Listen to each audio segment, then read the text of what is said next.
semua pasti sehat, sukacita, dan selalu penuh semangat. Iya, ya Bapak Ibu, sebelum kita mulai ibadah kita, mari kita satukan hati, kita tundukkan kepala, kita berdoa. Sayang, sayang, disayang, aku disayang Tuhan, aku diangkat jadi anaknya, aku disayang Tuhan. Sayang, sayang, disayang, aku disayang Tuhan, aku diangkat jadi anaknya, aku disayang Tuhan. Glory, glory, haleluya, glory, glory, glory, puji Tuhan. Glory, glory, glory, haleluya, glory, glory, glory, puji Tuhan. Kekasih jiwaku, sungguh ku percaya padamu, kata kasih-Mu padaku, kau tebus dosaku. Dari terbitnya matahari dan sampai terbenamnya, ku angkat lagu pujian, tinggikan nama-Mu. Dengan ku puji dengan kecapi. Oh, ku bernyanyi, haleluya, Yesus kekasihku. Dengan gendang ku puji dengan kecapi. Oh, ku bernyanyi, haleluya, Yesus kekasihku. Bagaimana aku harus mengatakannya, perasaan yang ada di hatiku. Oh Tuhanku, tolong aku mengatakannya. Ku kasih Kau dengan kasih Tuhan. Ku kasih Kau dengan kasih Tuhan. Ku kasih Kau dengan kasih Tuhan. Ku lihat di wajah-Mu kemuliaan Bapa. Ku kasih Kau dengan kasih Tuhan. Dari kasih, bagaimana aku harus mengatakannya, perasaan yang ada di hatiku. Oh Tuhanku, tolong aku mengatakannya. Ku kasih Kau dengan kasih Tuhan.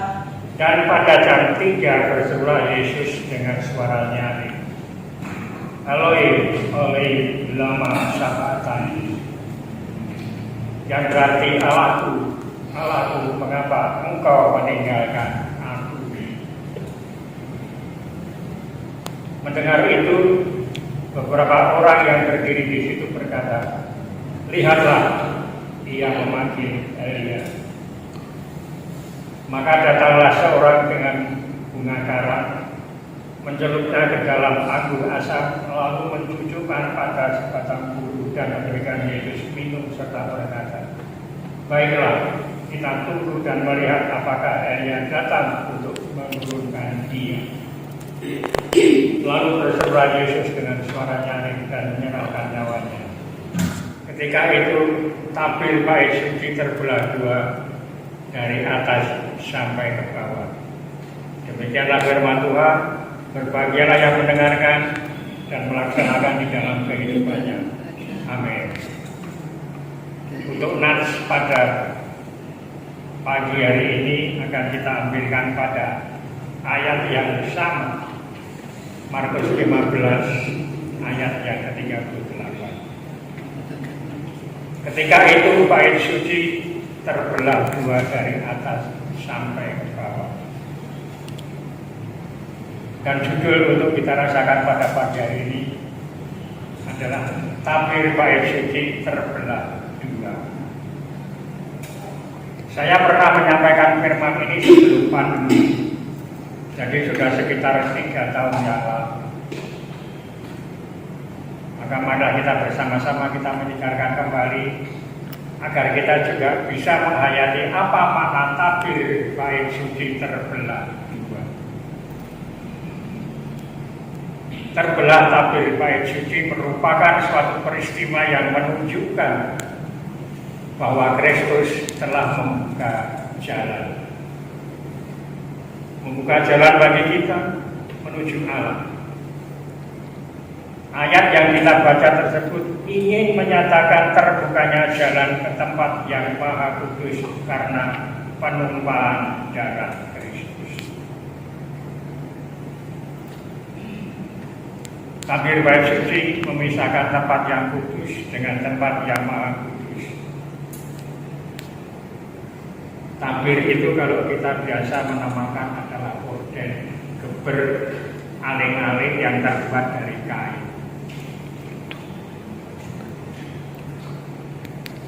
Di dalam satu tempat ibadah itu sering kita lihat bahwa terpisahkan antara tempat yang suci, maha suci, dan tempat untuk para jemaat yang lain dibatasi dengan kain. Namun ketika peristiwa besar dengan disalibnya Tuhan Yesus dan panggil pulang, suatu keajaiban yang maha dahsyat terjadi bersama-sama itu.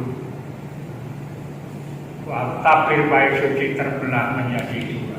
Itu menjadikan suatu keheranan besar bagi masyarakat yang belum mengetahui. Melalui tersebut, kemudian dia percaya bahwa betul-betul yang disalibkan itu adalah anak Allah. Karena jalan untuk itu telah dibukakannya bagi kita. Marilah kita hidup takut akan Allah dan mengerjakan kehendaknya di dalam hidup kita. Jika pintu agraria telah dibukakan bagi kita, marilah kita semakin rindu mengasihi Allah dan hidup bergaul dengannya.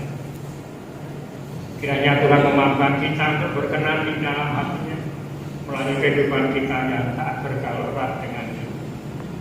Saudara-saudaraku yang terkasih, kalau kita menanggapi hal tersebut, marilah kita membaca Ibrani 10 pada Ibrani bab 10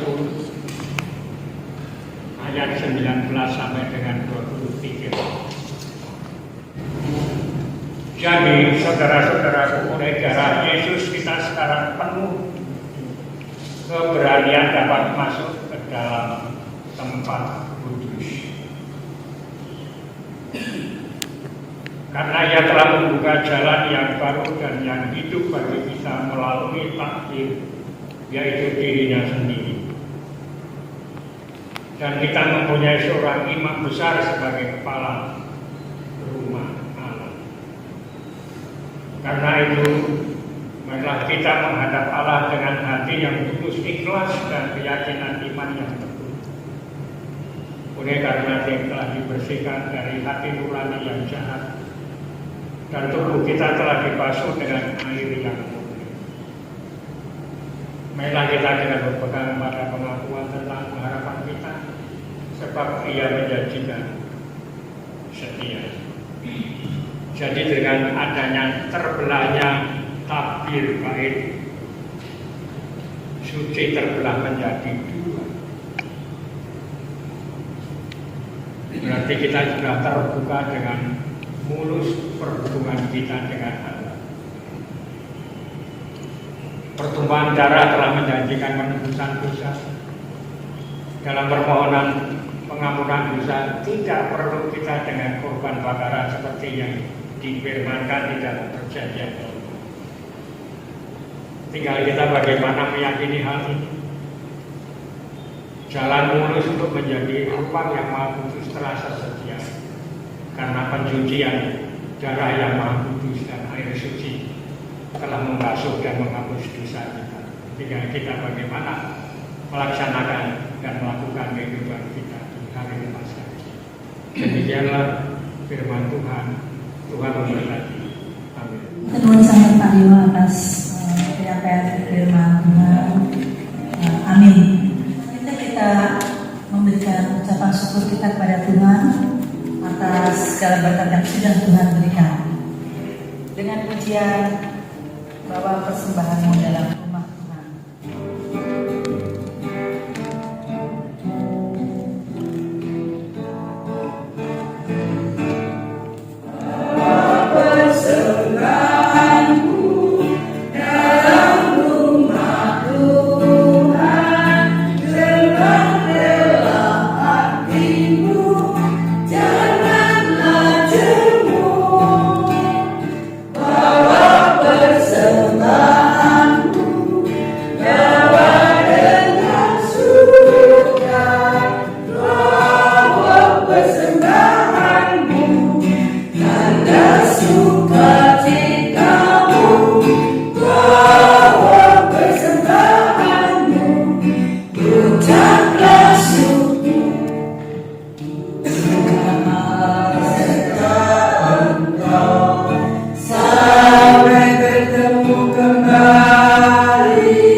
Terima kasih Tuhan Yesus Kristus atas kasih karunia